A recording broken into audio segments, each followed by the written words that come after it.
আজকের ভিডিওতে সবথেকে অবাক করার মতো কথা এটাই যে ইন্ডিয়ার 10টি জায়গায় একেবারে যাওয়া চলবে না। এবারে যারা ভারতে বসবাস করে তারা হয়তো ভাবছে আমরা স্বতন্ত্র দেশে বসবাস করি, আমরা নিজেরা স্বতন্ত্র, তাহলে কেন আমরা সেই সকল জায়গাগুলিতে যেতে পারবো না। আসলে বন্ধুরা, ইন্ডিয়ার এই 10টি জায়গায় মানুষের যাওয়ার প্রতি পুরোপুরি নিষেধাজ্ঞা দেওয়া রয়েছে। এবারে কি কারণে নিষেধাজ্ঞা সেটি আজকের ভিডিওটি সম্পূর্ণ দেখলে জানতে পারবেন, তাই কোনো রকম ভাবে স্কিপ না করে একদম শেষ পর্যন্ত দেখুন।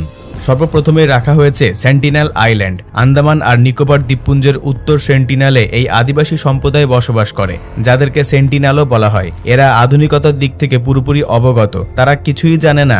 এই কারণে তারা বাইরে থেকে আসা কোনো মানুষকে সেখানে ঢুকতে দেয় না। এক জায়গা থেকে অন্য জায়গায় গেলে সেই জায়গার মানুষেরা তাদেরকে অতিথি হিসেবে আপ্যায়ন করে। কিন্তু এই জায়গায় যাওয়া বিপদের থেকে কোনো অংশে কম নয়। এই জায়গায় যাওয়া সাধারণ মানুষের কথা তো ছেড়ে দিলাম, দেশের সৈন্যরাও এখানে যেতে পারে না বা তারা যেতে চায় না। আর এই কারণে ইন্ডিয়ার সরকার এই দ্বীপে যাওয়া পুরোপুরি নিষিদ্ধ করে রেখেছে। Barren island. এই ব্যারেন আইল্যান্ড ইন্ডিয়ার আন্দামানের একটি অংশ, যেখানে মানুষের যাতায়াত সম্পূর্ণ নিষিদ্ধ রয়েছে।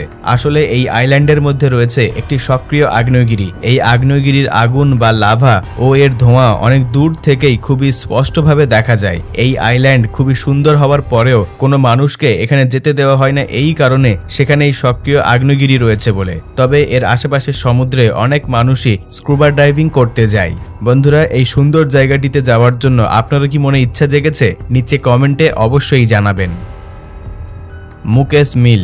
বন্ধুরা, মুম্বাইয়ে অবস্থিত কোলাবাতে এই মিল পুরোপুরি বন্ধ এবং পরিত্যক্ত অবস্থায় পড়ে রয়েছে। 1982 সালে এই মিলে ভীষণ দাবানলের মতো আগুন লেগে গিয়েছিল, আর তারপর থেকেই এই মিলটিকে পুরোপুরি বন্ধ করে দেওয়া হয়। এবারে আগুন লাগার কারণ কি ছিল, কি কারণে আগুন লেগেছিল সেটা এখনো পর্যন্ত স্পষ্ট নয় বা পরিষ্কার নয়। কিছু বছর আগে একটি ডিরেক্টর তার সিনেমা শুটিং করার জন্য এখানে গিয়েছিল, যার পর সেই ডাইরেক্টর সমস্ত ভুতুড়ে ঘটনার অনুভূতি পায়, যেমন হঠাৎ করে ভয়ঙ্কর শব্দ বেরিয়ে আসা, ভয়ঙ্কর চিহ্ন দেখতে পাওয়া, পায়ের চলার শব্দ ইত্যাদি। এমনকি সেখানে প্রেতাত্মা বা ভূত দেখতে পেয়েছিল বলে তারা জানিয়েছে। সেই শুটিং এর মধ্যে উপস্থিত কিছু কর্মচারীরা জানায় যে এই ফিল্মের শুটিং এর হিরোইনকে সেখানে উপস্থিত ভূত তার বশে করে নিয়েছিল, যার পর সেই হিরোইন খুবই ভয়ঙ্কর গলায় তাদেরকে সেখান থেকে চলে যাওয়ার আদেশ পর্যন্ত দিয়েছিল।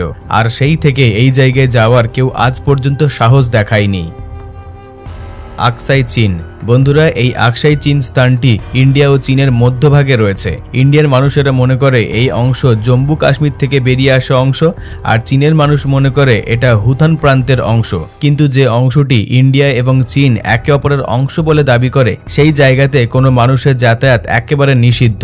আর এই কারণে এই জায়গাটি এত সুন্দর হওয়ার সত্ত্বেও কোনো মানুষের বসবাস নেই। লাইন অফ অ্যাকচুয়াল কন্ট্রোল অর্থাৎ LAC এখান দিয়ে চলে গিয়েছে। আর এই সমস্ত কারণে এই জায়গাটি দুনিয়ার অন্যান্য ভয়ঙ্কর জায়গাগুলির মধ্যে অন্যতম হিসেবে ধরা হয়। আকসাই চীন একটি ঠান্ডা মরুভূমি জায়গা। এখানে অনেক ধরনের জলাশয় বা ঝিল রয়েছে। এছাড়াও সারা বিশ্বে প্রসিদ্ধ প্যাংগং সোচ ঝিল এখানেই রয়েছে। চোলামু ঝিল। বন্ধুরা, সিকিমের এই ঝিলকে হামসো লেহেমু নামেও জানা যায়। এটি ইন্ডিয়ার সবথেকে উঁচু জায়গায় অবস্থিত একটি ঝিল।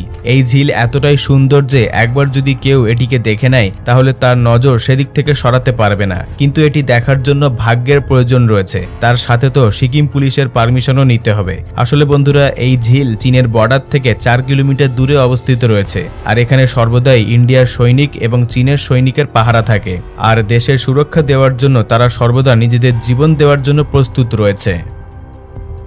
নিকোবর দ্বীপ। নিকোবরের মতো এত সুন্দর জায়গা হয়তো আপনারা কোথাও দেখেননি, কিন্তু জায়গাটি এত সুন্দর হওয়ার কারণ কি জানেন? আসলে এখানে যদি মানুষের যাতায়াত চলতো তাহলে কিন্তু এই জায়গাটি এতটা সুন্দর হয়ে থাকতো না। আর এই কারণে এই জায়গায় মানুষের যাওয়া পুরোপুরি নিষিদ্ধ।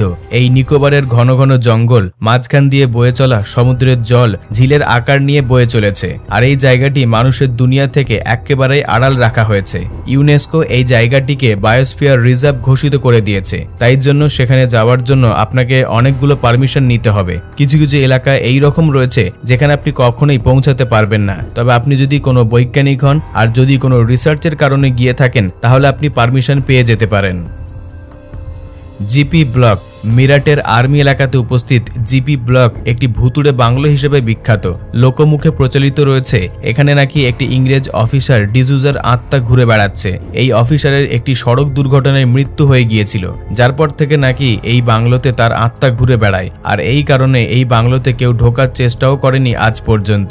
আর্মি এলাকায় হওয়া সত্ত্বেও এর আশেপাশে ঘোরাফেরা একেবারে নিষিদ্ধ। আর এর সাথে সাথে কেউ যদি ভুল করে সেখানে গিয়ে থাকে তাহলে সে ভূত দেখেছে এই রকমের কথা বলে আরো বেশি জায়গাটিকে শুনশান করে তোলে। এমনকি অনেকে সম্পূর্ণ বিশ্বাসের সঙ্গে বলে যে তারা সেখানে ভূত দেখেছে। একটি মহিলাকে লাল শাড়ি পরে সেই বাংলোর ছাদের উপরে ঘোরাফেরা করতে দেখা গিয়েছে। এবারে সত্যি যেটাই হোক না কেন, এই সমস্ত কারণে সেখানে মানুষের যাওয়া আসা একেবারে নিষিদ্ধ হয়ে গিয়েছে, যার ফলে জায়গাটি পরিত্যক্ত অবস্থায় পড়ে রয়েছে। ভানগার কেল্লা। রাজস্থান আর কেরালার মাঝখানে উপস্থিত এই ভানগার কেল্লা প্রায় 1700 শতাব্দীতে স্থাপিত হয়েছিল। ইন্ডিয়ার সবথেকে ভয়ঙ্কর জায়গাগুলির মধ্যে অন্যতম একটি। এটি ভয়ঙ্কর জায়গা এই কারণে বলা হয় কারণ এই কেল্লার মধ্যে অনেক ধরনের ভুতুড়ে ঘটনা প্রসিদ্ধ রয়েছে। আসলে সেখানকার আশেপাশে বসবাসকারী মানুষরা বলে থাকে যে এই জায়গাটি সম্পূর্ণ ভুতুড়ে জায়গা। সূর্যাস্তের পর এই জায়গায় পুরোপুরি যাওয়া নিষিদ্ধ, কারণ সেখানে যদি কেউ একবার ভুল করে চলে যায় তাহলে সে আর জীবিত ফিরত আসতে পারবে না। আর এই কারণে সূর্যাস্তের পর কোনো মানুষ সেই কেল্লার আশেপাশে ঘুরে বেড়াতে পারে না। এমনকি দিনের বেলাতে গেলেও আপনাদের গা ছমছম করবে। এবারে আপনারা যদি রাত্রিবেলা সেখানে গিয়ে কোনো এক্সপেরিমেন্ট করতে চান তাহলে সরকারের পক্ষ থেকে আপনাকে অনুমতি নিতে হবে। এই ভানগার কেল্লার অনেক ভুতুড়ে ঘটনা লোকমুখে প্রচলিত রয়েছে, কিন্তু আসল সত্যিটা কি সেটা আজ পর্যন্ত কেউ জানতে পারেনি। সিয়াচিন গ্লাসিয়ার। জম্মু কাশ্মীরে অবস্থিত হিমালয়ের পূর্ব দিকে কারাকোরাম পর্বতশৃঙ্গে অবস্থিত রয়েছে সিয়াচিন গ্লাসিয়ার। এখান থেকে লাইফ অফ কন্ট্রোল অর্থাৎ LOC চলে গিয়েছে। এটা দুনিয়ার সবথেকে ভয়ঙ্কর যুদ্ধক্ষেত্র। এখানে ভারতের বাহাদুর সৈন্যরা সর্বদা পাহারায় রয়েছে। আপনারা কি এই জায়গাতে যেতে চান? যদি চান তাহলে আপনার মনের মধ্য থেকে মৃত্যুর ভয়কে সরিয়ে দিতে হবে আর মনের মধ্যে দৃঢ় সংকল্প নিতে হবে, তবেই আপনি এই রকমের ভয়ঙ্কর জায়গায় যেতে পারবেন। আর যদি চলেও যান তাহলে সেখান থেকে বেঁচে ফেরা হয়তো আপনার পক্ষে সম্ভব হবে না। চাম্বাল ঘাটি। ইন্ডিয়া দেশের হৃদয় মধ্যপ্রদেশের মধ্যে উপস্থিত চাম্বাল নদী আর তার আশেপাশের সৌন্দর্য দেখার জন্য খুবই যোগ্য, কিন্তু এখানে যাওয়া মানে বিপদকে ডেকে নিয়ে আসা। কারণ এখানে ডাকু আর ডাকাত এখনো পর্যন্ত এই জায়গাটিকে নিজেদের কবজায় বা আয়ত্তে নিয়ে রেখেছে। এই কারণে এই জায়গাটি এত সুন্দর হওয়ার পরেও কোনো মানুষ এখানে আসতে পারে না। তবে এই জায়গাতে অনেক বলিউড সিনেমা শুটিং হয়েছে, কিন্তু কোনো মানুষ একলা বা তার পরিবারকে নিয়ে এখানে আসতে পারে না। এখানে যাওয়া মানে জীবনকে ঝুঁকিপূর্ণ করে তোলা। এই কারণে সরকারের পক্ষ থেকে এখানে যাওয়া নিষিদ্ধ রয়েছে। বন্ধুরা, ভারতের এই সকল ভয়ঙ্কর জায়গাগুলি সম্পর্কে জানার পর কোনটি আপনার কাছে সবচাইতে বেশি ভয়ঙ্কর বলে মনে হয়েছে নিচে কমেন্টে জানাবেন। বাকি এই তথ্যপূর্ণ ভিডিওটিকে লাইক দিয়ে সকলের সঙ্গে শেয়ার করে দেবেন। তবে আপনাদের মধ্যে যদি কেউ নতুন দর্শক হয়ে থাকেন তাহলে অদ্ভুত নলেজ চ্যানেলটিকে সাবস্ক্রাইব করে পাশে রাখা বেল আইকনটিতে ক্লিক করে অলে সেট করে নেবেন, যাতে করে ইউটিউব আমাদের প্রত্যেকটি নতুন ভিডিও নোটিফিকেশন সবার আগে পৌঁছে দেয় আপনার কাছে। সর্বশেষে থ্যাঙ্কস ফর ওয়াচিং।